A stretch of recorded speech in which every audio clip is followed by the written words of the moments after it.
Hi and good afternoon. I'm standing here next to our actuators, which I want to show you today.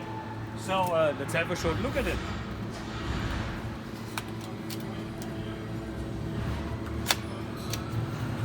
First, what you can see is that the instruction is printed inside the packing. So the instruction is international. That means everybody can understand it, and even if the written language is not yours, you still can understand it because the signs are talking for themselves. The actuator as such is 220 volts.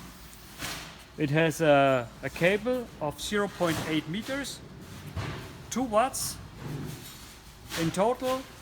Everything comes with the actuator, so there is no additional things needed. It can be connected directly to the manifold with a standard 30 x 1.5 thread.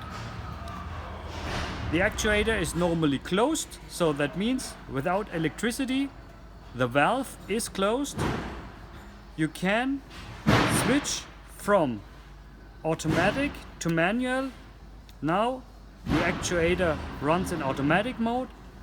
Manual means the actuator is manually opened, which is for the filling of the system quite interesting. The actuator is IP54, so sprinkling water is no problem. Overall, quite good product which can be sold anywhere. Thank you very much and have a great day. Bye.